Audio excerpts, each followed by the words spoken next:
Shalom Aleihim. Bapak Yahweh memberkati saudara sekalian. Pagi ini saya akan menyampaikan satu materi firman Tuhan yang saya beri tema Flee to the Mountains atau kabur ke pegunungan atau ke gunung-gunung. Beberapa waktu yang lalu ada orang yang bertanya kepada saya. Dia bertanya seperti ini, saudara-saudara.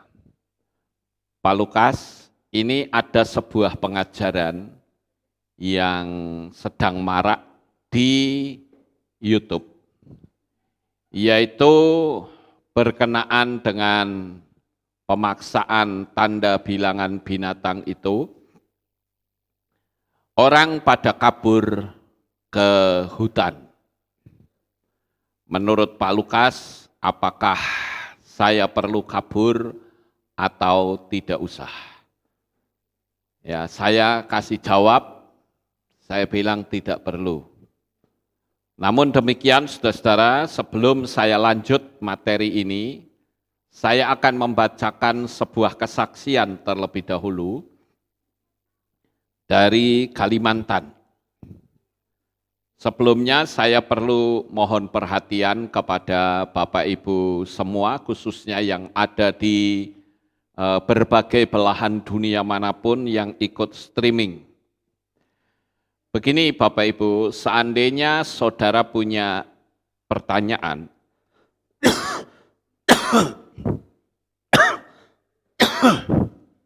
mohon supaya langsung ke nomor HP saya. Supaya langsung ke nomor HP saya ya. Jangan saudara bertanya di komen. Karena saya jarang baca komen.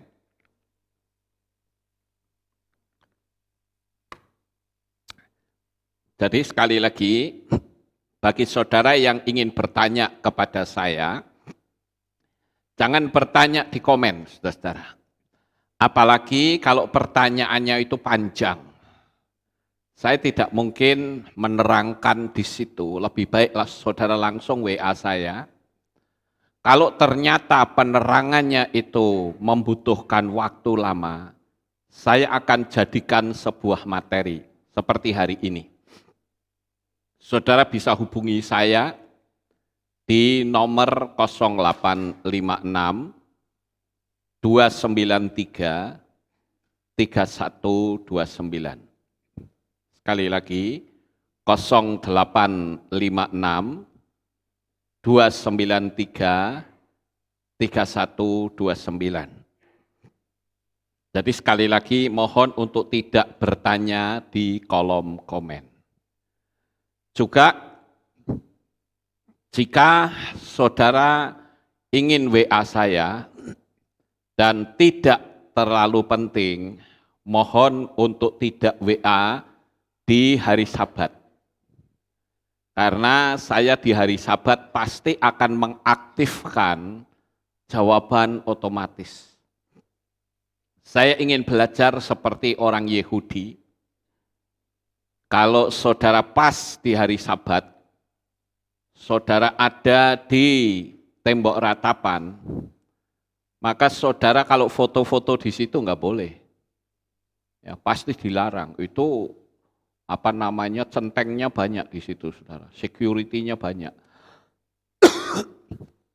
Jadi mohon kalau tidak penting, jangan WA saya di hari Sabat.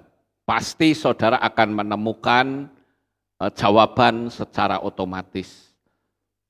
Kenapa saya perlu memberitahu seperti ini? Agar saudara tidak kecewa. Kenapa kok jawabannya pakai jawaban otomatis? Ya ini saya kasih penjelasan karena pas hari Sabat, yaitu hari Jumat sore jam 6 sampai hari Sabtu jam 6. Ya. Kecuali, sekali lagi kecuali bagi saudara yang baptis pembaharuan.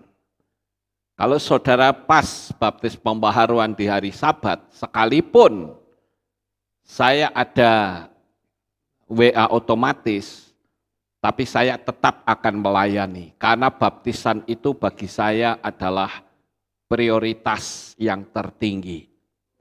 Karena keselamatan itu, ya sekalipun saudara mau WA saya tengah malam, saya akan layani. Ya, untuk baptisan, saudara-saudara. Karena bagi saya ini menyangkut keselamatan. Jadi saya nggak urusan, sekalipun saya baru tidur, saudara bangun, saya bangunin. Saya dibangunin, saya bangun. Karena bagi saya ini sangat penting. Karena saya tidak tahu umur saudara sampai kapan. Ya, jadi sekali lagi saya perlu memberitahu hal ini supaya saudara tidak kecewa.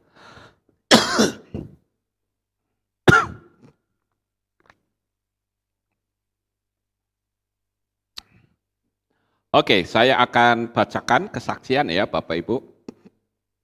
Kesaksian ini dari Henry Rifebri dari Kabupaten Lamandau, Kalimantan Tengah. Saya akan bacakan. Shalom Papi Lukas. Kiranya Bapa Yahweh dalam Adonai Yeshua HaMashiach selalu menyertai dan memberkati kita semua. Selaku para mempelai Yeshua HaMashiach. Amin. Haleluya. Saya Henry Rifebri, tinggal di Desa Kubung, Kecamatan Delang, Kabupaten Lamandau, Kalimantan Tengah.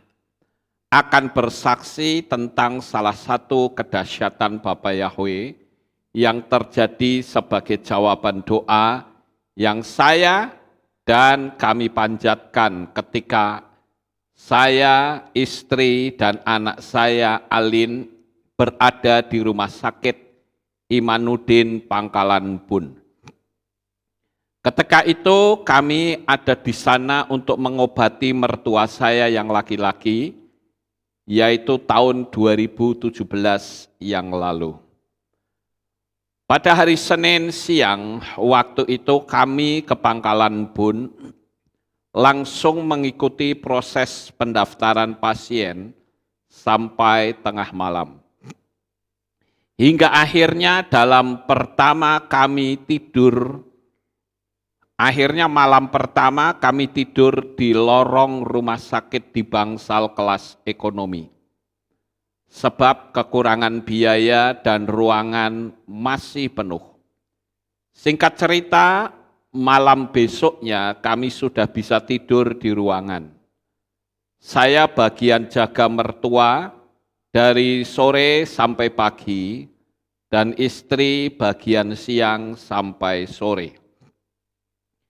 Tiap malam saya menjaga mertua sambil baca kitab ILT, yang sudah Papi kirim ke saya sebelumnya, supaya saya mengatasi kantuk menjelang subuh pada hari ketiga kami di sana.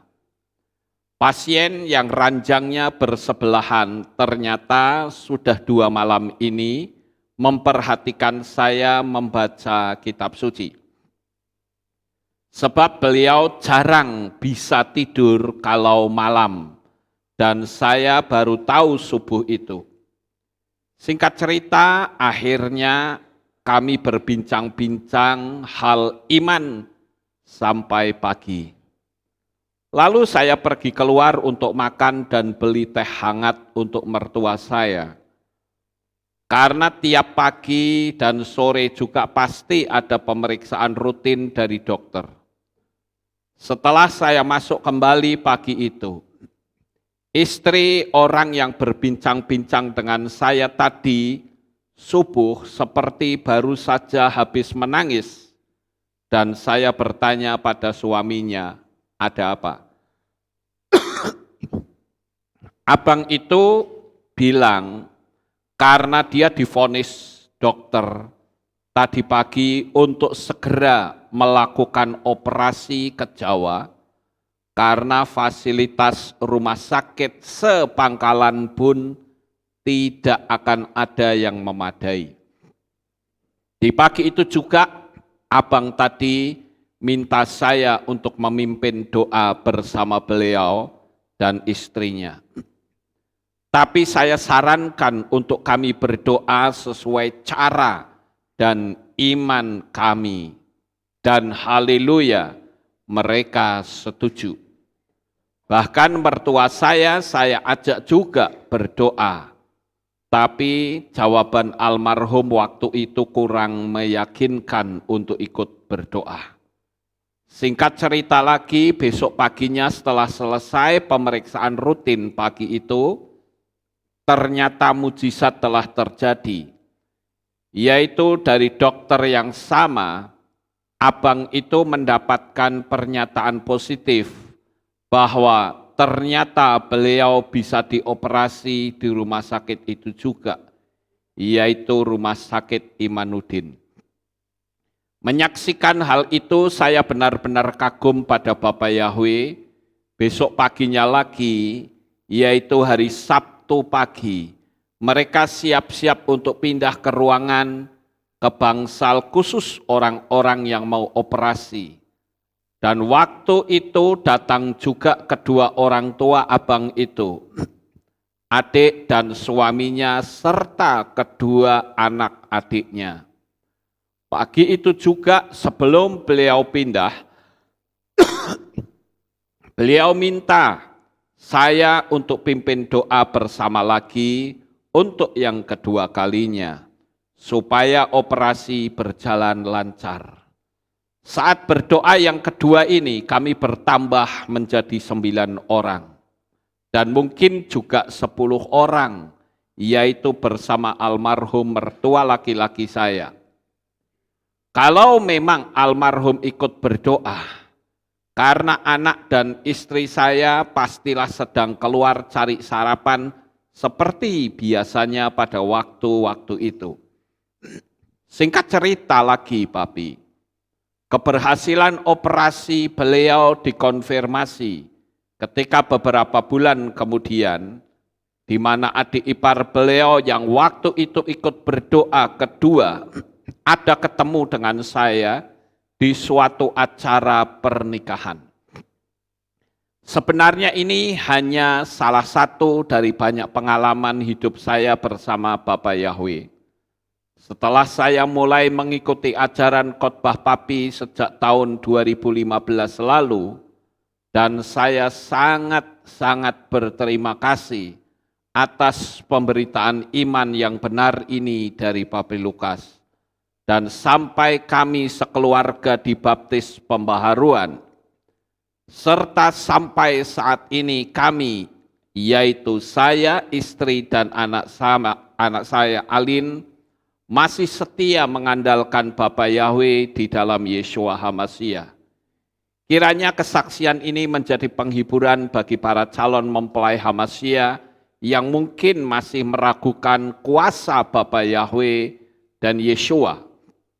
Sebab berbahagialah orang-orang yang percaya walau belum melihat. Serta kesaksian ini juga kiranya menjadi peneguhan bagi yang telah mengimani dengan sungguh-sungguh nama Yahweh dan Yeshua HaMashiach. Amin. Haleluya. Nah, itulah kesaksiannya.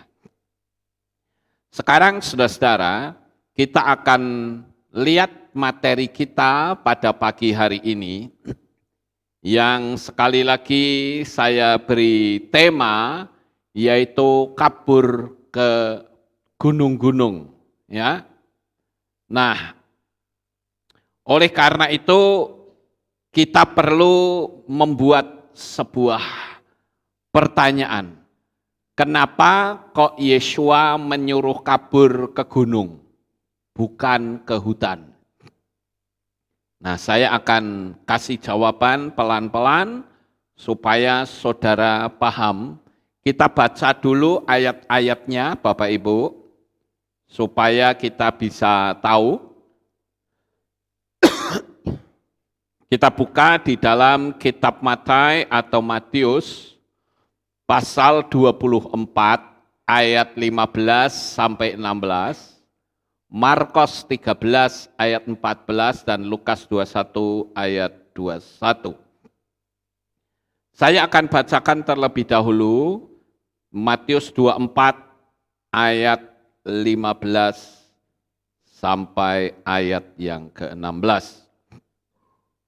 Oleh karena itu, bila mana kamu melihat pembinasa keji yang dibicarakan oleh Nabi Daniel tengah berdiri di tempat yang kudus, siapa yang membaca biarlah dia memahami. Biarlah mereka yang berada di Yudea melarikan diri ke pegunungan. Kemudian kita masuk ke Markus 13 ayat 14.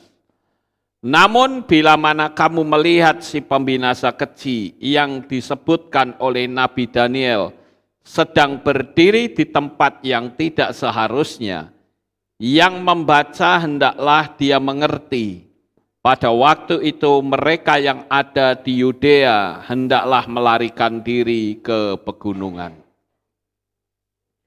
Lukas 21 ayat 21. Pada waktu itu mereka yang berada di Yudea biarlah melarikan diri ke pegunungan, dan mereka yang ada di tengah-tengah kota itu biarlah keluar, dan mereka yang berada di pedesaan-pedesaan biarlah tidak masuk ke dalam kota itu. Mari kita teliti ayat nubuatan ini.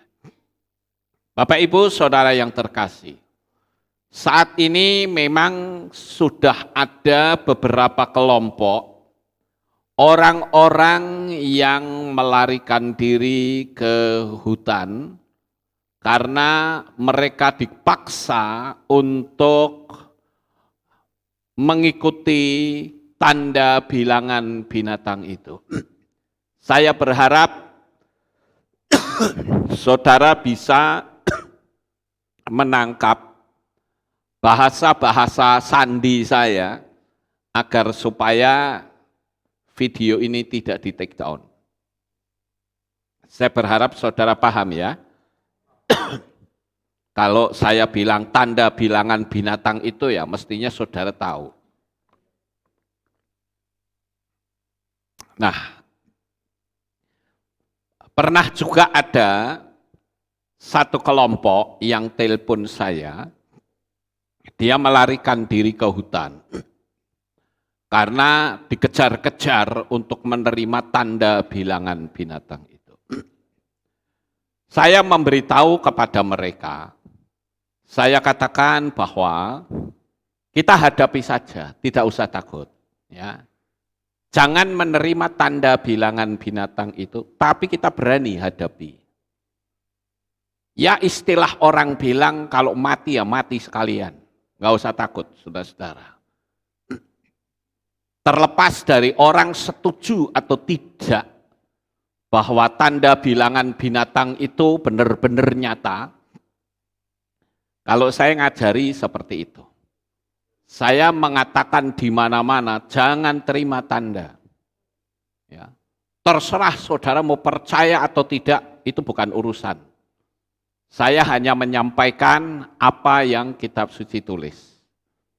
Ada banyak fakta-fakta yang terjadi di lapangan, seperti yang tertulis dalam kitab suci itu semua tergenapi.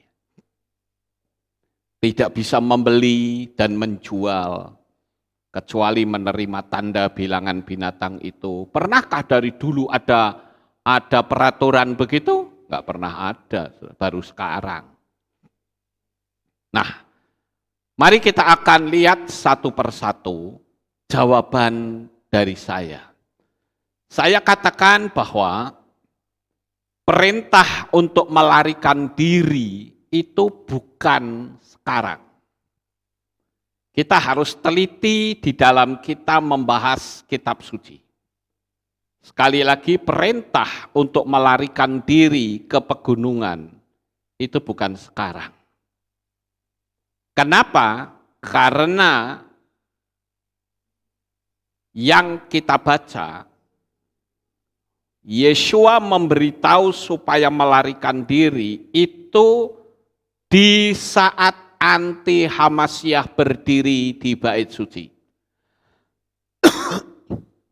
Jadi kalau belum anti Hamasyah itu berkuasa, belum waktunya.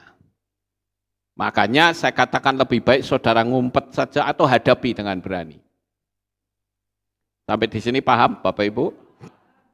Nggak usah lari ke hutan, nanti saudara malah semakin susah karena saudara akan berhadapan dengan binatang-binatang buas di sana. Dan saudara pasti dicari, pasti ketemu saudara, karena di hutan. Ya. Sekarang kan ada yang namanya tim SAR, itu saudara nyari ke hutan, saudara pasti ketemu. Saya akan buktikan bahwa perintah untuk melarikan diri itu bukan ke hutan, tapi ke gunung. Ya, kenapa ke gunung? Kenapa bukan hutan? Nanti saudara akan tahu. Pelan-pelan saja. Saya baca ulang ayat 15 dan 16 dari Matius 24. Oleh karena itu, bila mana kamu melihat pembinasa keji yang dibicarakan oleh Nabi Daniel, tengah berdiri di tempat yang kudus, siapa yang membaca biarlah dia memahaminya. Maka biarlah mereka yang berada di Yudea melarikan diri ke pegunungan, bukan ke hutan. Nah ini mesti jelas, saudara-saudara. Nah Bapak Ibu yang terkasih, kalau kita melihat kondisi seperti sekarang ini, saya akan break terlebih dahulu di sini. Mari kita renungkan. Kenapa kok mereka sampai dikejar-kejar? Bisa saja mereka ini adalah orang-orang yang tertinggal. Karena apa yang disampaikan oleh Yeshua ini, itu mengarah bukan secara universal, tetapi orang-orang di Israel. Buktinya mana? Karena kalau saudara membaca di sana dikatakan ya, di ayat berapa itu, dikatakan Lukas 21:21 ya, saya baca ulang. Pada waktu itu mereka yang berada di Yudea, biarlah melarikan diri ke pegunungan. Jadi yang diomongkan Yeshua ini adalah orang-orang yang ada di Yudea. Bukan di Indonesia. Yudea itu kalau sekarang itu kira-kira namanya tepi barat, saudara. Ya, sekarang yang sedang konflik antara Israel dengan Palestina. Mereka melarikan diri ke gunung. Kenapa harus lari ke gunung? Karena kalau saudara lari ke hutan, maka saudara pasti akan bisa tertangkap. Karena sekarang ini sudah muncul drone yang bisa ngejar orang sampai ke tengah hutan. Dan anehnya drone itu tidak bisa nabrak, saudara-saudara. Saya punya drone, tapi drone-nya itu hanya berhenti saat ada obstacle, ada hambatan di depan. Tapi kalau yang ini, drone yang sekarang ini, sekalipun ada banyak hambatan, dia bisa berbelok secara otomatis tanpa harus dikendalikan melalui remote. Jadi dia otomatis mengejar orang yang sudah menjadi target. Itu sebabnya Yeshua katakan, larinya bukan ke hutan, tapi ke gunung. Nah, saya akan tunjukkan kepada saudara sebuah video yang membuktikan bahwa apa yang saya katakan tentang drone yang bisa menghindar dari pohon-pohon itu bukan isapan jempol. Tetapi barangnya betul-betul sudah ada. Dan itu jumlahnya banyak, tetapi tidak saling bertabrakan. Oleh karena itu, saya akan ajak saudara untuk menyaksikan filmnya pendek. Setidak-tidaknya saudara punya gambaran bahwa apa yang saya sampaikan itu benar. Silakan diputar.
Ya, sampai di sini dulu.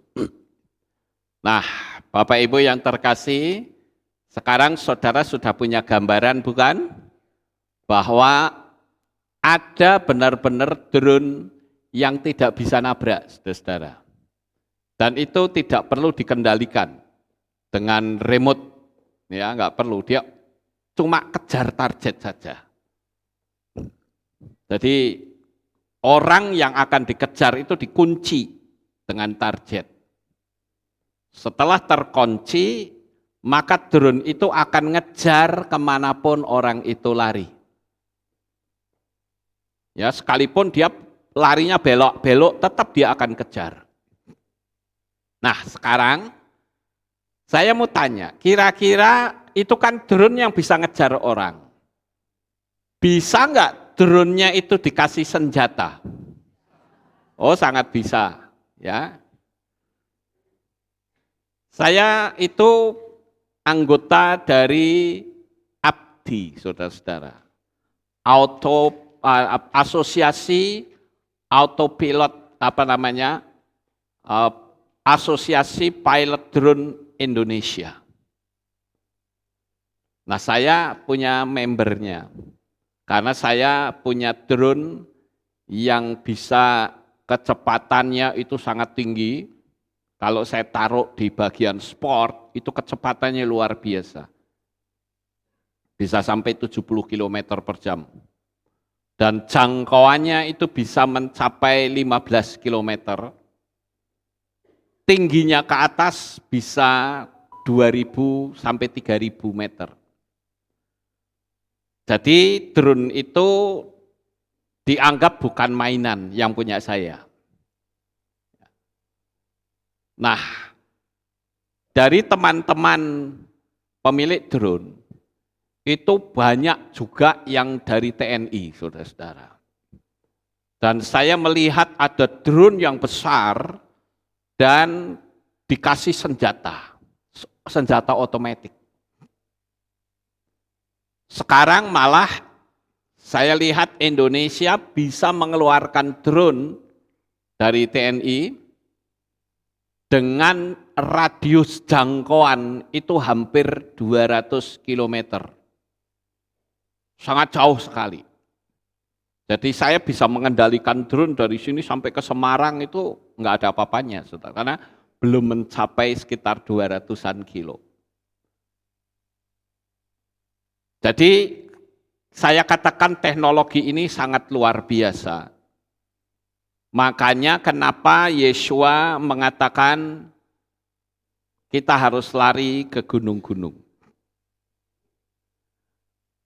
Seperti saudara ketahui, saya akan sedikit membahas tentang teknologi apa yang saya pernah sampaikan. Tetapi sayang sekali video saya yang lamanya 9 jam itu sudah di take down sama YouTube, saudara. Saya coba cari, ternyata sudah dihapus. Ya.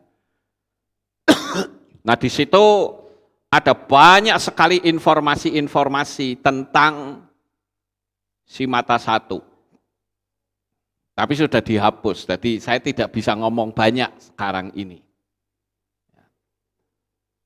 Karena saya memberitahu bahwa apa yang disampaikan oleh NASA yang katanya satelit itu sebuah pembodohan. Satelit itu tidak ada di dunia ini, saudara. Saya akan tunjukkan, nah ini, kalau menurut informasi mereka, tiap negara itu punya satelit. Dan jumlahnya itu sangat banyak, termasuk milik Indonesia. Jadi kalau digambarkan, mesti kayak begini. Satelitnya banyak. Sekarang saya ajak saudara untuk bermain logika. Pertanyaan saya begini, satelit dengan bintang itu kira-kira tinggi mana? Tinggi bintang bukan? Tapi bintang bisa diteropong, bisa kelihatan. Tapi kenapa sampai sekarang nggak ada yang bisa meneropong satelit? Pernah nggak saudara mikir? Ya, loh itu Pak Lukas dapat gambar? Betul. Tapi itu adalah gambar imajinasi komputer. Bukan sungguhan, saudara-saudara. Coba saudara renungkan. Satelit yang katanya sedemikian banyaknya itu, kira-kira butuh bahan bakar atau tidak? Butuh. Dan menurut NASA, bumi berputar atau buminya yang diam? Bumi yang berputar. Coba kita renungkan. Sekian banyaknya, berarti kan dia harus ngikutin berputarnya bumi. Ya toh, betul nggak saudara? Ngikutin berputarnya bumi. Kalau saudara melihat pesawat Concorde, itu ujungnya tajam, saudara, lancip. Itu aerodinamik, karena kecepatannya tinggi.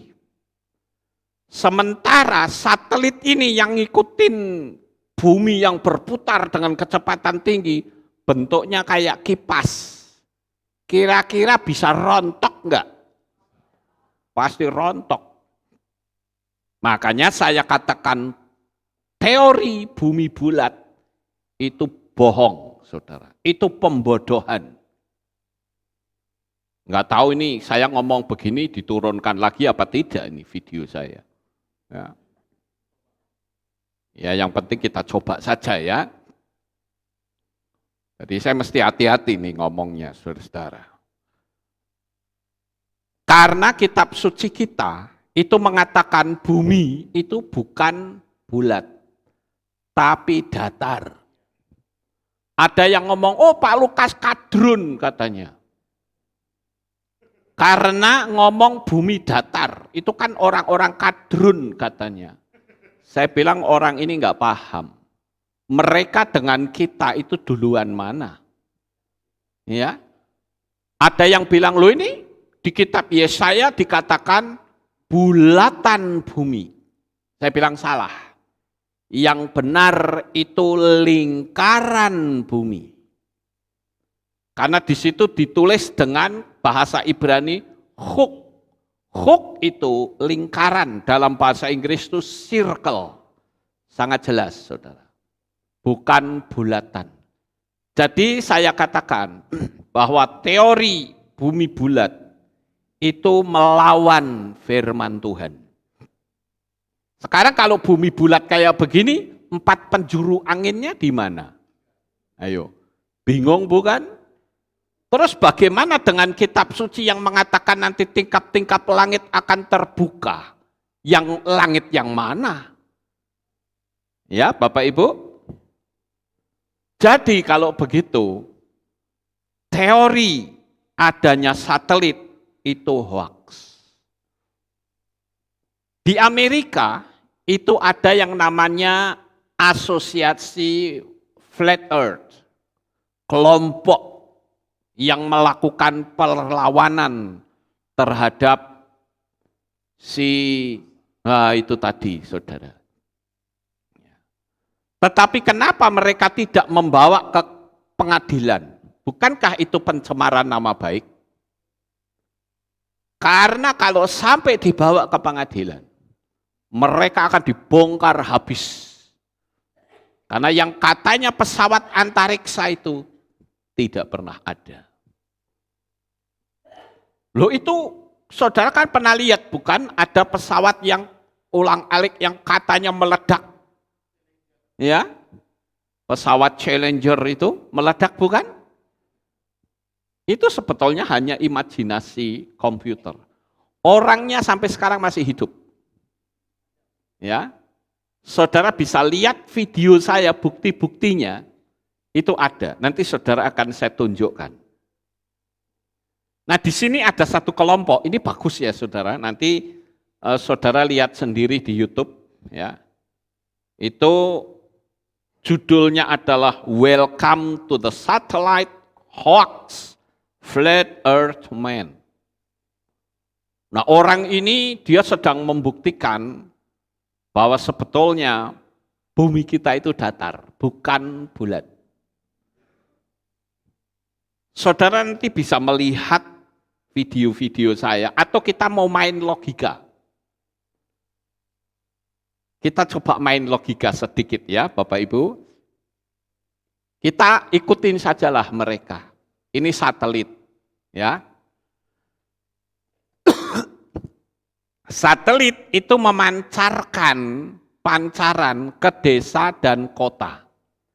Secara hukum logika, kalau saudara punya HP, pasti di desa juga sinyalnya kuat. Betul ya Bapak Ibu? Tapi kenapa faktanya di desa nggak ada sinyal? Tapi di kota itu ada sinyal. Pernah nggak kita mikir, kalau katanya itu dari satelit, berarti secara otomatis, karena pancarannya itu dari atas, sini dan sini nggak ada beda. Desa dan kota tidak ada beda. Tapi faktanya, di kota itu sinyalnya kuat, di desa sinyalnya paling satu lah. Karena sebetulnya gerakan sinyal itu bukan dari atas, tapi dari samping. Ya Bapak Ibu, dari samping. Loh kenapa kok di desa sedikit? Ya karena di desa yang punya handphone kan sedikit. Lah kalau pasang antena lah rugi saudara. Paham enggak? Tapi kalau di kota, yang konsumsi handphone itu banyak. Sehingga mau dipasangin antena, itu bisa di mana-mana. Karena konsumennya banyak. Ini sebuah logika kita berpikir. Makanya saya katakan bahwa apa yang mereka sampaikan itu adalah sebuah pembodohan. Nah, ini saya tunjukkan kepada saudara video-video saya yang masih aman sampai hari ini. Kalau saudara lihat yang di sebelah kiri, itu judulnya adalah Bumi Datar Menyingkap Rahasia Alam Semesta. Itu saya upload 6 tahun yang lalu. Di situ saya banyak menerangkan, walaupun ini masih belum full ya saudara-saudara, karena yang full itu yang 9 jam, tapi sudah dihapus sama YouTube. Karena di situ banyak sekali apa yang saya bongkar. Loh, kenapa kalau benar kok dihapus? Ya kan? Karena mereka bisa ketahuan. Kemudian yang tengah, video yang tengah, judulnya adalah Cakrawala. Itu juga saya upload 6 tahun yang lalu. Itu ditonton sudah 13.000. Sementara yang sebelah kiri, Bumi Datar Menyingkap Rahasia Alam Semesta, itu sudah ditonton 176.000 orang. Kemudian yang sebelah kanan, Bumi Datar atau Bulat, itu ditonton 64.000 kali. Juga saya upload 6 tahun yang lalu. Nah, disinilah di Bumi Datar atau Bulat ini, saya menginformasikan bahwa yang disebut pilot Challenger itu enggak ada satupun yang mati, saudara. Tapi diubah, ya, diubah identitasnya oleh mereka. Saya enggak perlu banyak cerita, silahkan tonton saja, khususnya bagi Bapak Ibu Saudara yang ada di berbagai belahan dunia manapun yang baru mendengar pernyataan saya. Sebetulnya saya sudah pernah menyampaikan 6 tahun yang lalu secara detail. Bahkan di situ ada penyingkapan ketika Apollo 11 mendarat di bulan. Waktu bendera Amerika ditancapkan, jelep, benderanya berkibar, kiwir, kiwir, kiwir, kiwir, begitu saudara. Kalau betul itu di bulan, hukum logika tidak mungkin ada angin di sana, karena itu disebut ruang hampa. Sampai di sini paham? Kemudian juga ketika astronot itu jalan, ternyata bayangannya itu ganda, ada cahaya lain. Kalau di sini misalnya saya begini kan bayangannya ada berapa itu? Tergantung lampu-lampu yang ada. Dan itu ada 2 bayangan, 2 atau 4 begitu ya. Mereka jalan, astronotnya sambil memanggul kayak jerigen begitu, saudara. Dan pakai helm. Nah, anehnya lagi, itu dalam penyelidikan ya, ketika astronot itu di zoom helmnya, kok keluar gelembung kecil, saudara. Apa di antariksa itu ada gelembung? Nggak ada. Kemudian ketika astronotnya itu berjalan memperbaiki pesawat yang katanya rusak, mereka jalan, ya, itu ada gelembung yang lewat. Nah ini kelihatan pada waktu di shoot, saudara. Di helmnya itu kelihatan. Kemudian di situ juga dikatakan kenapa kalau betul itu pesawat yang mendarat, harusnya semburan api itu bikin bawah itu terbakar. Betul nggak Bapak Ibu? Secara logika kan begitu. Karena waktu pesawat itu mendarat kan semburan apinya kan besar. Berarti harusnya kebakar, tapi di situ nggak ada tanda-tanda kebakar. Dan yang berikutnya di situ ada seperti jejak mobil jeep. Mana ada saudara-saudara. Dan banyak sekali bukti-bukti lain. Saya rasa saudara bisa tonton 3 video ini yang masih aman. Entah saya menerangkan begini kehapus atau tidak nantinya saya tidak tahu, saudara. Tapi setidak-tidaknya kalau saudara punya hard disk, 3 video ini bisa di-download, saudara. Dan saudara lihat di sini ada simbol NASA. Tapi sayang sekali yang kelihatan merah itu hanya lidahnya saja. Tapi kepalanya nggak masuk, saudara. Saudara tahu maksud saya? Makhluk apakah yang lidahnya bercabang? Ya saudara tahu sendiri. Nah itu ada gambarnya, saudara. Jadi secara hukum logika itu aneh. Ada banyak sekali bukti-bukti, bahkan dibongkar sama asosiasi Flat Earth di Amerika. Kemudian kalau saudara lihat, ini ada potongan koran, saudara baca itu ya, saya berharap saudara yang ngerti bahasa Inggris bisa menerjemahkan. NASA and others military documents admit the earth is flat, non-rotating. Kira-kira bisa nggak diterjemahkan, saudara? Kira-kira bunyinya begini ya.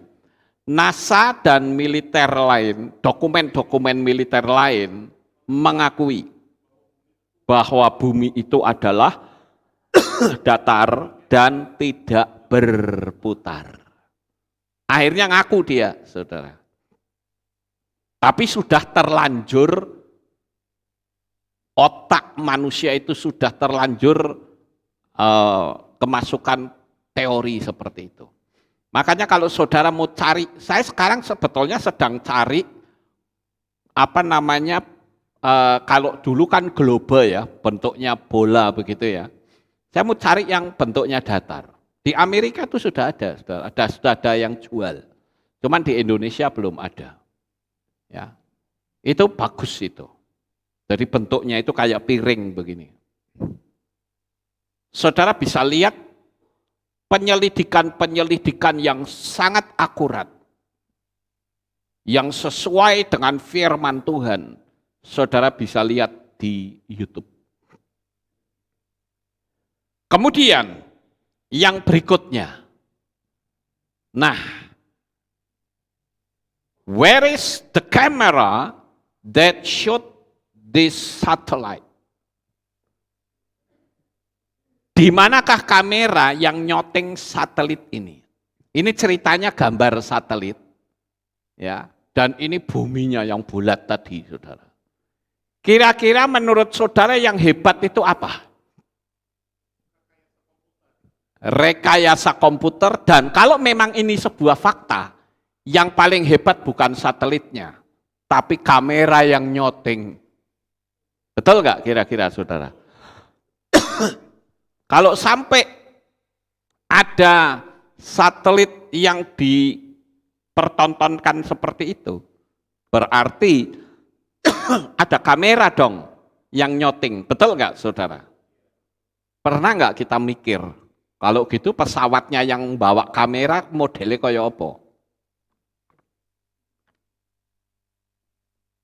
Jawabannya satu, nothing. Nggak ada, saudara-saudara. Jadi sampai di sini saudara bisa paham? Itu sebabnya kenapa Yeshua mengatakan bahwa kamu nanti kalau lari itu ke pegunungan bukan ke hutan. Tadi saya sudah jelaskan yang pertama, perintah melarikan diri itu bukan hari ini. Tapi pada saat anti-Hamasyah itu berkuasa. Kenapa sih kok mereka disuruh lari, saudara-saudara? Yang kedua adalah Tuhan suruh untuk kabur. Itu cara satu-satunya, cara untuk menyelamatkan diri dari penangkapan pasukan anti Hamasyah, antek-anteknya kacung si pendekar mata satu. Bertahanlah, jika selamat akan masuk ke dalam kerajaan milenium, kerajaan 1000 tahun. Kenapa mereka disuruh lari? Menurut kitab suci, kalau mereka tidak melarikan diri, ketika mereka tertangkap, mereka akan disiksa. Dan penyiksaan itu terjadi pada tiap-tiap hari Sabat. Kalau sekarang, itu orang menyebutnya Holy Sabbath. Tapi nanti ketika anti Hamasyah berkuasa, namanya bukan Holy Sabbath, tapi Blood Sabbath atau Sabat berdarah. Itu saya buktikan di kitab Matius pasal 24 atau Matius 24 ayat 20 sampai 22. Demikian bunyinya. Namun berdoalah supaya pelarianmu tidak terjadi pada musim dingin ataupun hari Sabat. Nah, di sini jelas sekali bahwa konotasi kalimat ini bukan untuk orang di Indonesia. Karena di Indonesia tidak ada musim dingin. Betul nggak Bapak Ibu? Indonesia nggak ada musim dingin.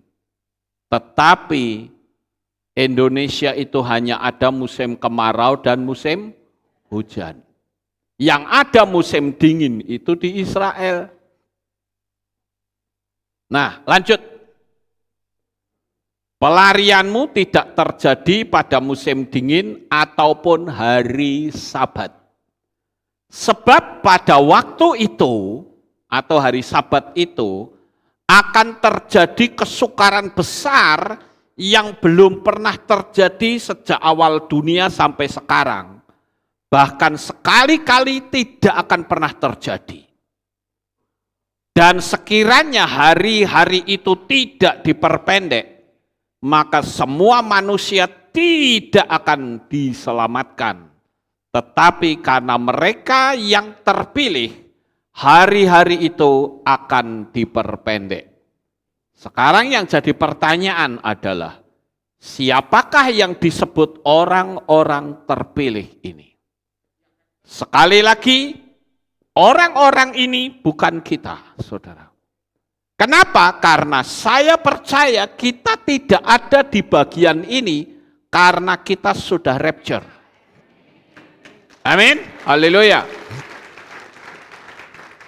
Ini khusus orang Israel yang sudah dinubuatkan dalam kitab Kilyahna atau kitab Wahyu, yang selamat hanya 144.000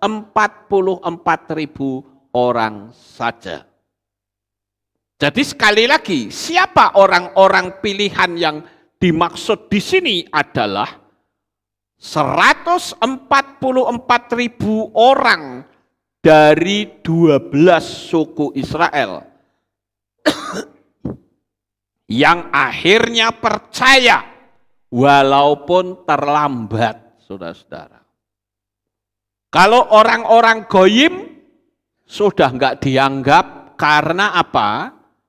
Karena mereka sudah ketinggalan dan pintu anugerah sudah tertutup sama sekali. Makanya saya katakan ayo sungguh-sungguh, waktunya sudah sangat dekat Bapak Ibu. Jangan sampai ketinggalan. Kalau sampai ketinggalan saudara nggak masuk hitungan. Karena nanti akan ada peraturan one religion in the world. Satu agama dalam dunia ini. Saya sudah pernah menerangkan dan saya tidak akan menerangkan kembali. Tapi intinya, kalau saudara tidak mengikuti kepercayaan itu, penyatuan yang disebut dengan penyatuan agama tunggal, maka saudara akan dianggap teroris, dan saudara akan dikejar dan akan disiksa. Tapi ingat, pada hari itu firman Tuhan katakan maut lari meninggalkan manusia. Jadi nanti ketika sampai ketinggalan, itu betul-betul mengerikan, saudara. Saudara punya rumah bisa dijarah oleh para penguasa. Karena Anda tidak mengikuti aturan mereka. Saudara yang sekarang merasa aman karena menerima tanda bilangan binatang itu, pada waktu itu nanti engkau tidak lagi aman. Karena engkau harus mengikuti satu syarat, yaitu ikut sistem agama tunggal. Dan sistem agama tunggal ini sudah diresmikan di Jepang. Saya punya videonya. Cuman bedanya, peresmian agama tunggal itu mereka masing-masing agama masih diperbolehkan menggunakan cara masing-masing. Yang Islam masih boleh sholat hari Jumat. Yang Yahudi masih boleh ibadah Sabat. Yang Kristen masih boleh ibadah Minggu. Yang Hindu, Buddha masih boleh ke wihara. Tapi nanti pada saat sistem agama tunggal itu diterapkan, maka semua aturan harus ada dalam satu sistemik. Sekarang kan sudah mengarah ke sana, saudara. Iya toh? Terima tanda bilangan, gerutuk semua ngikut, saudara. Memang sudah dinubuatkan dalam kitab suci. Informasi-informasi yang saya dapatkan itu banyak sekali. Cuman memang sangat disayangkan, saya tidak bisa menerangkan secara detail lagi. Karena pasti video saya nggak akan sampai 1 jam, selesai sudah. Ya.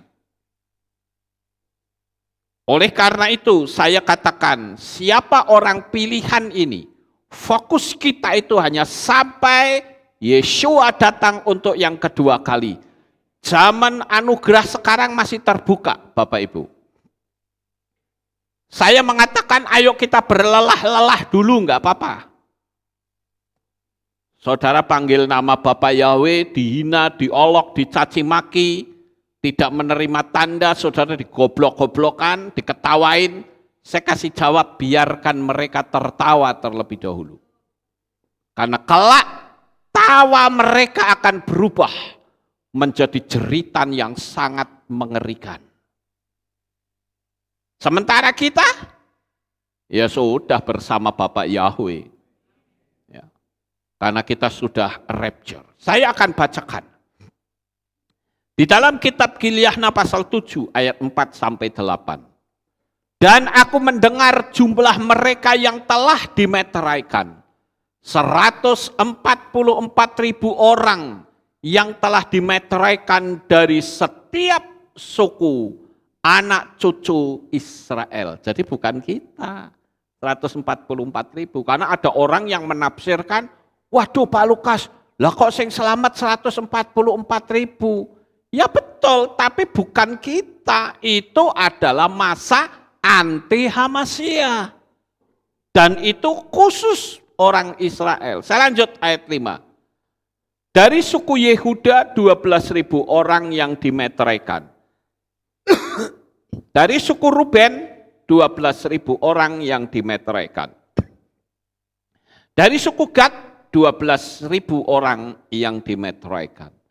Dari suku Asyer 12.000 orang yang dimeteraikan. Dari suku Naftali 12.000 orang yang dimeteraikan. Dari suku Manasye 12.000 orang yang dimeteraikan. Dari suku Simeon 12.000 orang yang dimeteraikan. Dari suku Lewi 12.000 orang yang dimeteraikan. Dari suku Isakar 12.000 orang yang dimeteraikan. Dari suku Zebulon 12.000 orang yang dimeteraikan.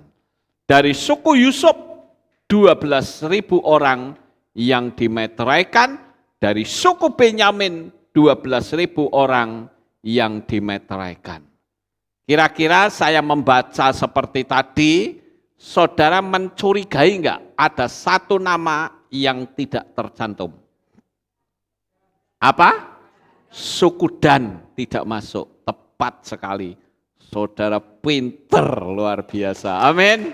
Haleluya. Wah, saya bangga saudara. Jemaat Alef Tau hebat, pinter-pinter. Yang tidak tercantum adalah suku Dan. Kenapa suku Dan itu tidak masuk? Jawabannya sederhana. Karena mereka menolak Bapa Yahweh. Sekali lagi. Mereka menolak Bapa Yahweh. Mereka memberontak. Sehingga Tuhan singkirkan. Suku Dan itu kan suku Israel, saudara. Yang Israel saja disingkirkan. Lah apalagi orang goyim seperti kita tidak memanggil nama Bapa dengan benar. Ya kira-kira saudara itu siapa mau sombong-sombongan saudara. Yang Israel saja disingkirkan kok. Dan kalau saudara melihat suku Dan, itu simbolnya adalah ular. Jadi jelaslah bahwa pintu anugerah pada waktu itu sudah benar-benar tertutup bagi orang goyim dan keselamatan kembali kepada bangsa Israel. Buktinya mana? Saya akan bacakan buktinya. Bahwa bangsa-bangsa lain, bangsa goyim mendapatkan anugerah sampai jumlahnya itu penuh, baru keselamatan tertutup. Romia atau Roma 11 ayat 25. Sebab aku tidak ingin kamu tidak mengetahui rahasia ini. Wow, dibuka rahasianya sama Paulus. Saudara-saudara, supaya kamu jangan menganggap bijaksana terhadap dirimu sendiri, bahwa kekerasan hati bagi sebagian Israel telah terjadi sampai pada penggenapan bangsa-bangsa lain tiba. Kenapa bangsa Israel sampai sekarang menolak memanggil nama Yahweh? Mereka bukan tidak mengakui loh ya, mengakui. Yang tidak mengakui itu suku Dan, saudara. Mereka semua mengakui, tetapi tidak mau memanggil dengan nama yang benar. Memanggilnya dengan Hashem dan Adonai. Jadi nama Bapa tidak dipanggil. Maka merekalah yang akhirnya digantikan oleh orang-orang goyim, saudara dan saya. Kita ini ganteni orang Israel yang tidak mau panggil nama Yahweh. Dan kalau kita panggil nama Yahweh itu menggenapi apa yang menjadi keinginan Bapa Yahweh. Karena Bapa Yahweh itulah yang memerintahkan manusia-manusia goyim, orang-orang non-Yehudi, supaya memanggil nama Yahweh, memerintahkan nabi-nabinya untuk memberitahu. Sekali lagi di dalam kitab Difre Hayamim Alef pasal 16 ayat 8 atau 1 Tawarikh. Kemudian Tehillim 105 ayat 1 atau Mazmur. Kemudian Yesayahu atau Yesaya 12 ayat 4. Di sana dikatakan Hodulah Yahweh kirobismo. Bersyukurlah kepada Yahweh, panggillah namanya. Disuruh memanggil. Loh kok kita nggak panggil, malah ikut orang Yehudi yang tidak memanggil. Laku alik saudara. Justru karena mereka tidak memanggil, maka Tuhan memakai kita supaya memanggil. Paham nggak? Loh kok kita yang seharusnya memanggil malah ikut-ikutan tidak memanggil lagi, kepriye? Kepriben kon? Ya? Aneh saudara-saudara. Harusnya kita itu yang memanggil untuk ganteni orang Yahudi yang tidak memanggil. Ya. Ada yang berkata begini, sing nyuruh bikin nama itu siapa? Kalau saudara punya nama, yang ngasih nama siapa? Orang tua, berarti orang tua itu punya otoritas untuk diri saudara. Betul nggak? Nah sekarang Bapak Yahweh itu yang ngasih nama siapa? Ayo. Ya dirinya sendiri, saudara. Saudara bisa lihat di dalam kitab Nehemia, itu tidak boleh lupa. Jangan sampai lupa kalau ditanya sing nyuruh apa manggil nama Yahweh siapa? Ya Bapak Yahweh sendiri, wong yang bikin itu dia sendiri kok. Coba saudara baca ya, diingat ini. Nehemia pasal 9 ayat 10, kan gampang ingatnya. 9, 10 gitu ya. Kitabnya Nehemia, saya bacakan. Dan engkau menetapkan tanda-tanda dan mujizat-mujizat di depan Firaun dan di depan semua hambanya dan di depan seluruh rakyat negerinya, karena engkau mengetahui bahwa mereka bertindak angkuh atas mereka, dan engkau telah membuat nama bagi dirimu sebagaimana adanya hari ini. Jadi yang bikin nama siapa? Ya Bapak Yahweh sendiri, wong dia yang paling berotoritas di dunia kok. Kira-kira saya ngomong dari tadi saudara bisa paham? Oke. Nah, itulah kenapa ya saya katakan bahwa keselamatan kita dapatkan itu melalui kematian Yesua. Di dalam kitab Roma pasal 3 ayat 29 dikatakan, atau apakah dia Elohim milik Yehudi saja dan bukan milik bangsa-bangsa lain juga? Ya, milik bangsa-bangsa lain juga. Berarti kita ini mendapatkan anugerah. Yang namanya anugerah itu artinya posisi kita orang goyim dijadikan sama derajatnya dengan orang Yahudi asli. Makanya saudara disebut orang Israel, Israel rohani. Lah aneh kalau disebut Israel rohani, kok yang dipanggil nama yang lain yang bukan dari Israel. Aneh bukan saudara? Bahkan ada gereja atributnya Ibrani semua. Ada menorahnya, ada bintang Dawidnya, orangnya pakai talit, tapi yang dipanggil, nah, saudara tahu sendiri. Wah, ini parah banget, saudara.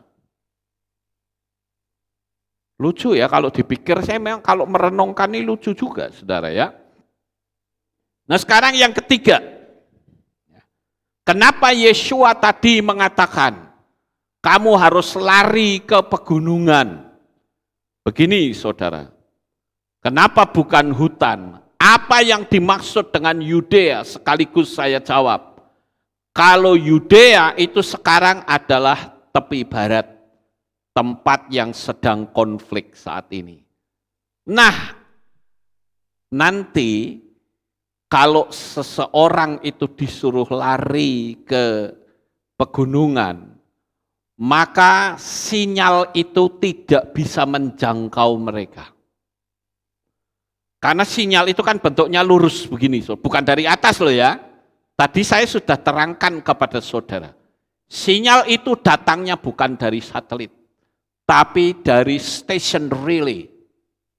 Ya. Ada orang yang tanya begini sama saya. Pak lah, bukankah di Indonesia itu beli satelit katanya. Dan saudara itu bisa nonton satelitnya. Oh ya, tak ceritani saudara. Sebutlah si A beli satelit sama saya. Harganya kira-kira 2 triliun. Ya, bayar dulu 2 triliun sama saya. Tak kantongi duitnya toh.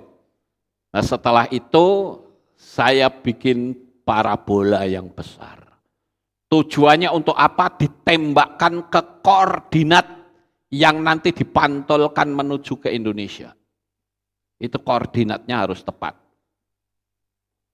Melalui apa? Melalui atmosfer tadi. Nah saya sudah pernah menerangkan itu ada teorinya saudara ya. Tapi saya cuma kasih gambaran sedikit saja. Itu dipantulkan. Saya bahkan dulu pernah cerita bahwa air yang di atas itu pernah coba ditembus pakai roket, enggak bisa jebol, saudara. Di balik air yang di atas, bukan awan hujan loh ya, air di atas, maka saudara kalau lihat materi saya yang cakrawala itu akan jelas, saudara-saudara. Itu di atasnya itu tempat kediamannya Bapak Yahweh. Kenapa Cape Canaveral, tempat peluncuran satelit itu di situ, di Cape Canaveral? Karena itu dekat pantai. Jadi misalnya Brisco beli satelit sama saya panggil, ayo Pak Brisco datang ikut saya, nonton satelitmu tak terbangke. Dia datang saudara. Begitu datang, tuh lihat tuh satelit kita tuh di situ, ya. Ayo mulai siap. 5, 4, 3, 2, 1, go! Naik ke atas, saudara. Kira-kira mata kita itu sampai sejauh mana memandangnya? Apakah sampai ketip istilahnya itu? Ya, sampai ketip, apa nih ketip gue? Ya, sampai nggak kelihatan deh. Ya. Maka saya dari NASA akan bilang, Pak Brisco, jangan nonton ke sono Pak, nggak lihat. Nontonnya sini Pak. Nah, itu roketnya kelihatan tuh. Masih terbang. Berarti secara logika, ketika roket terbang ada kamera yang ngikutin. Betul enggak Bapak Ibu? Loh ini main logika loh. Iya toh? Terbang, ada kamera yang ngikutin. Ya karena kan kelihatan terus. Kamerane sopo? Pakai logika, saudara. Kameranya siapa waktu diterbangkan nggak ada kamera yang ikut terbang? Kok tiba-tiba dia lu kelihatan tuh naik ke atas? Karena itu adalah computer imaginer image, ya, gambar yang di komputer. Hollywood itu bisa bikin, saudara.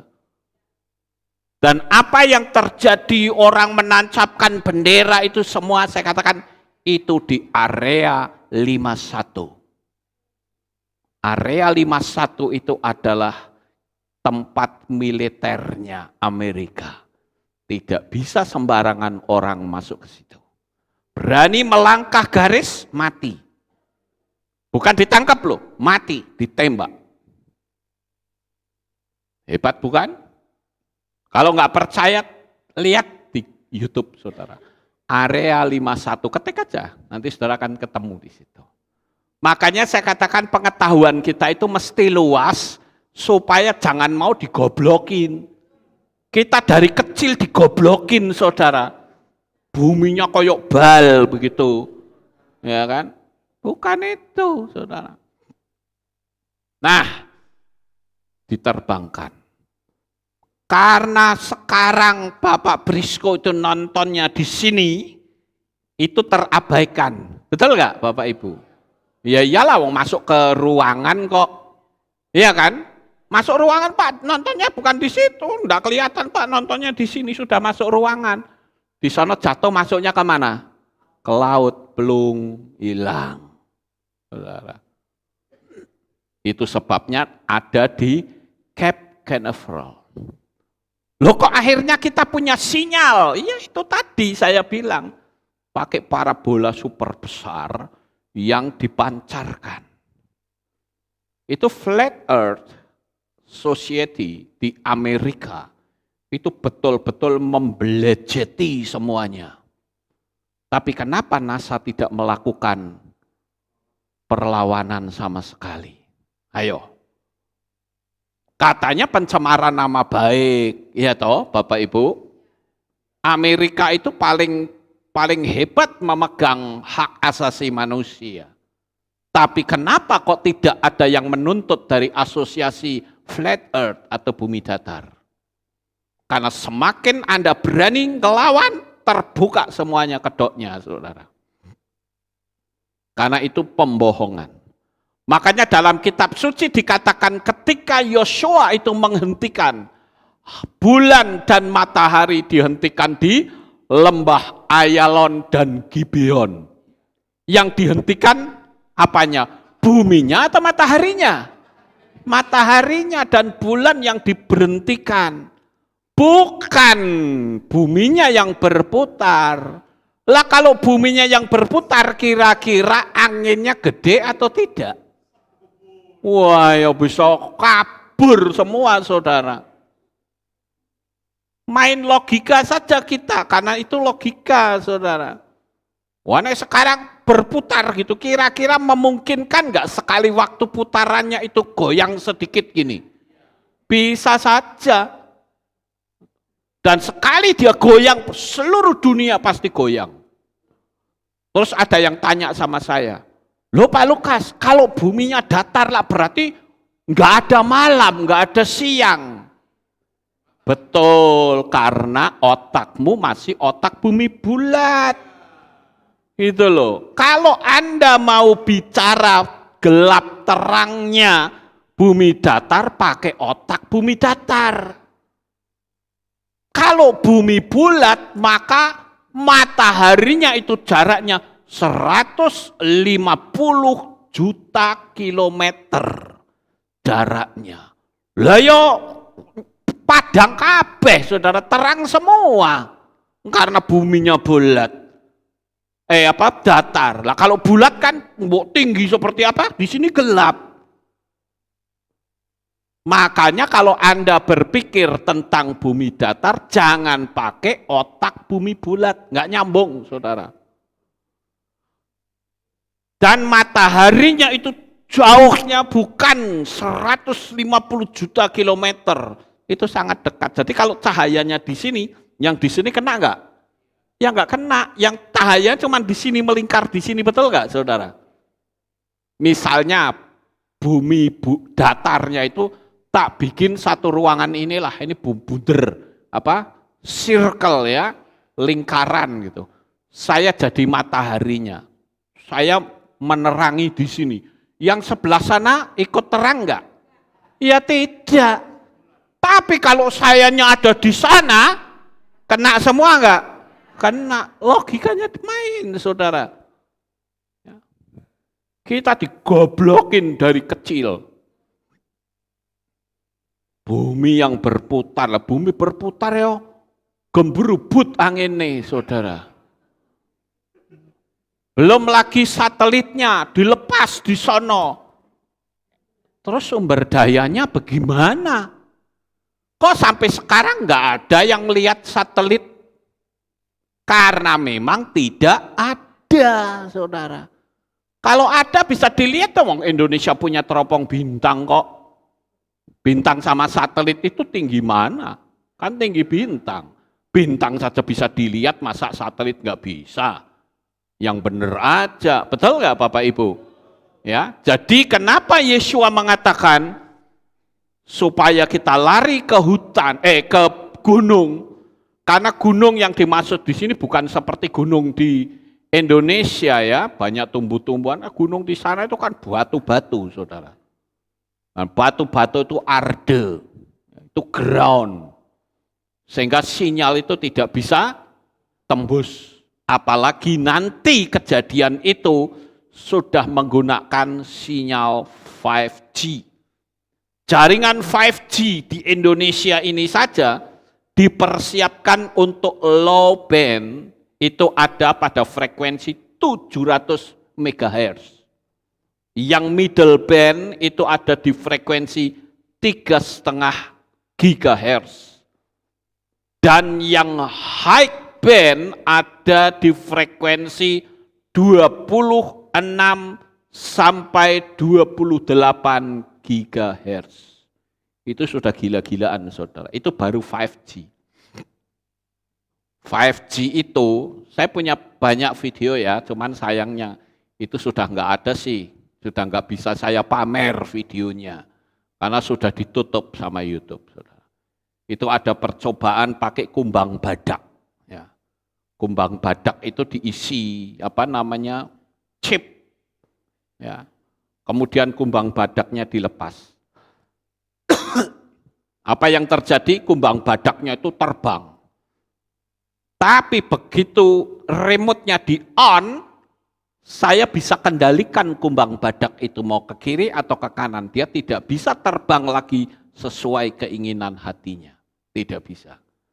Dia harus ikut pola saya. Kalau saya mau belok, ya harus belok. Kumbang badaknya nggak bisa ikut terbang ke sana, sekalipun takut nggak bisa, tak belok ke belok, saudara. Nah, itulah yang nanti akan dipergunakan oleh mereka. Ya, ini sudah jelas loh, di depan mata kita itu sudah nyata. Kenapa? Karena mereka itu sudah menggunakan pola sistem nanometer. Makanya kalau ada orang, mana ada chipnya, ya enggak. Dia bilang chip itu kan sebesar biji beras. Betul, tapi itu teknologi 30 tahun yang lalu. Teknologi sekarang itu sudah bentuknya nano chip, saudara. 1 nano itu sama saja saudara ambil 1 rambut, dibelah jadi 100.000. Itu 1 nano, saudara. Ya terserah saudara mau percaya atau tidak, itu hitungannya kayak begitu. Ya, 1 nano. Jadi bisa dilihat mata enggak? Enggak bisa, wong saya tak copot rambutnya 1 tak gini, saudara lihat rambut saya enggak akan lihat, saudara. Apalagi dicacah menjadi 100.000, enggak bisa kelihatan. Terus ada yang namanya grafin yang sekarang sedang disebarluaskan. Saudara tahu enggak grafin itu apa? Grafin itu silet yang akan mencacah-cacah DNA manusia. Makanya targetnya mereka 3 sampai 5 tahun, saudara. Ya, saya kira informasi saya segini saja. Nanti saya lebih dalam glodroh, saudara tidak bisa nonton video ini. Pasti bubar saudara video saya, ya. Jadi saya menghimbau kepada saudara sekalian, sekaligus menjawab pertanyaan dari orang yang bertanya bahwa lari yang dimaksud oleh Yeshua itu bukan ke hutan tetapi ke gunung. Dan itu bukan di saat ini, tapi saat di mana anti-Hamasyah itu berkuasa. Dan itu pun ditujukan bukan untuk saudara, tetapi untuk mereka yang ketinggalan, saudara. Lah kita di mana? Kita sudah rapture duluan. Amin. Haleluya. Sukses besar untuk saudara. Bapak Yahweh memberkati. Haleluya. Kita tunduk kepala. Terima kasih Bapak Yahweh. Selesai sudah kami memberitakan firman-Mu. Biarlah pengetahuan yang kami dapatkan ini akan membuka wawasan kami lebih luas, sehingga kehidupan kami menjadi semakin berkenan di hadapan-Mu. Sehingga saat Yeshua HaMasyiah datang sebagai mempelai pria, kami mempelai perempuannya akan menyongsong Engkau di awan-awan yang permai. Terima kasih Bapak Yahweh, meteraikan firman ini di dalam hati kami semua. Di dalam nama Adonai Yeshua HaMasyiah, kami sudah berdoa. Amin. Haleluya. Oh, tidak ada pengumuman, kita akan akhiri. Saya mau undang jemaat Tuhan, kita bangkit berdiri, kita tutup dalam doa. Terima kasih Bapak Yahweh, selesai sudah ibadah kami dari awal, pertengahan, sampai pada akhirnya. Sebentar lagi anak-anakmu akan pulang ke rumah mereka masing-masing. Jaga, lindungi, peliharakan mereka sampai di rumah dengan selamat. Tutup bungkus dengan kuasa-Mu ya Bapak Yahweh. Biarlah Engkau senantiasa memberikan kekuatan atas iman mereka sampai Tuhan Yesus datang. Terpujilah Engkau dalam nama Adonai Yeshua HaMashiach. Kami sudah berdoa. Mari kita angkat tangan kita dan kita akan menerima berkat Kohanim. Haleluya. Yevarecheka Yahweh wa yismereka.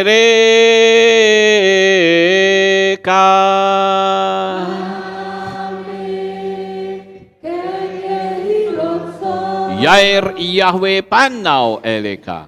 Wihuneka.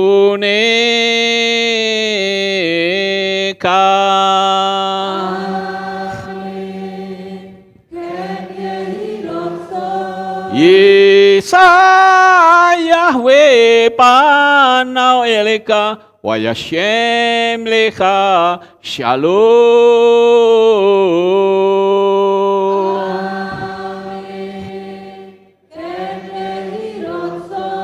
Baruk ataba ira ufaruk ataba sadeh. Engkau akan diberkati di kota dan kau akan diberkati di ladang. Amin. Baruk peripitne kau friatmat kau free fahim teka syekar ala peka wa isterotsoneka. Diberkatilah buah kandunganmu, diberkati hasil bumimu, diberkati hasil ternakmu, anak-anak lembumu dan anak-anak dombamu. Amin. Baruk tan akau misyarteka, diberkatilah pakulmu dan tempat adonanmu. Amin. Baruk ata baboy kau faruk ata beseteka, dan kau akan diberkati pada waktu engkau masuk dan engkau akan diberkati pada waktu engkau keluar. Amin. Baruk ata Yahweh Elohenu melek haolam besem Yeshua HaMashiach Ruach HaKodesh kile olam faed. Kami sudah berdoa dan mengucap syukur. Haleluya.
Selamat beraktivitas, Bapak Yahweh memberkati. Amin.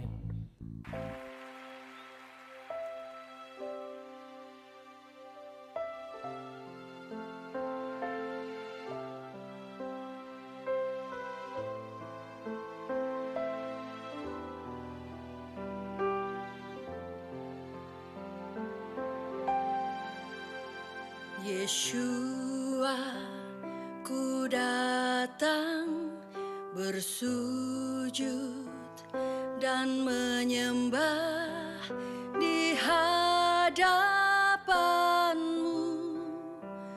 Ku berserah penuh. Yeshua, ku puji perbuatanmu yang ajaib bagiku, bagi hidupku.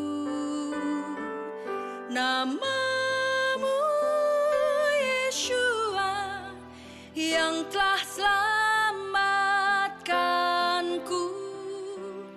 Kau berikan hidupmu, disiksa bagiku. Namamu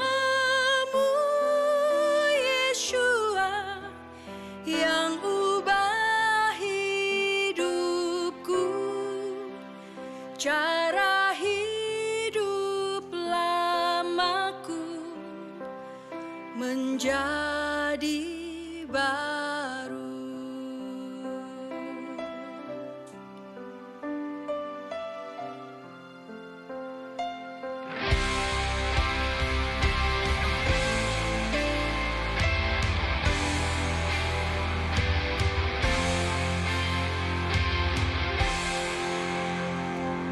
Yeshua, ku datang menyembah di hadapanmu, ku berserah penuh.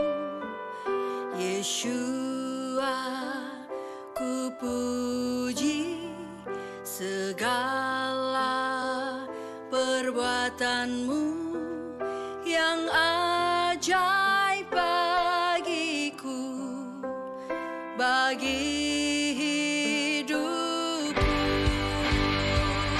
Namamu Yeshua yang telah selamatkanku. Kau berikan hidupmu, disiksa bagiku. Namamu Yeshua yang ubah hidupku, cara hidup lamaku menjadi baru. Namamu Yeshua yang telah selamatkanku, telah mati hidup lamaku, ku lahir baru.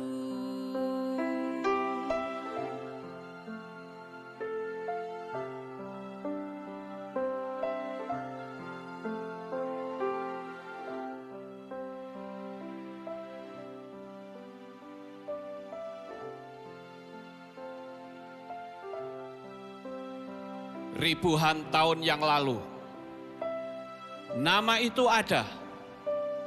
Sebelum dunia dijadikan, nama itu sudah ada.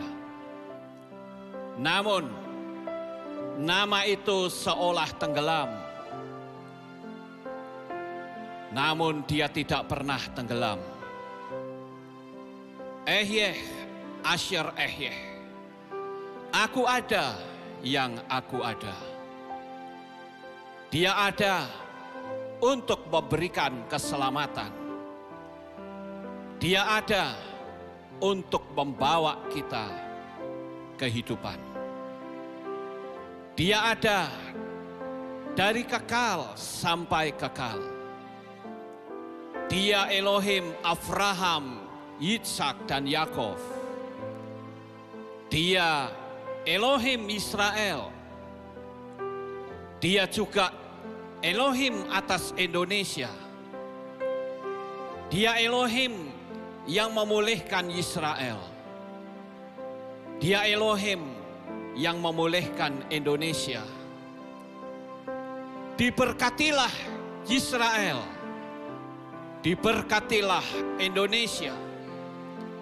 Di dalam kitab Yesaya pasal 43 ayat yang ke-11. Di dalam bahasa Ibrani dikatakan, Anoki, Anoki, Yahweh wa ain mipal adai Mosia. Akulah Yahweh, dan tidak ada juru selamat selain aku. Namanya adalah jaminan keselamatan. Namanya yang membebaskan kita.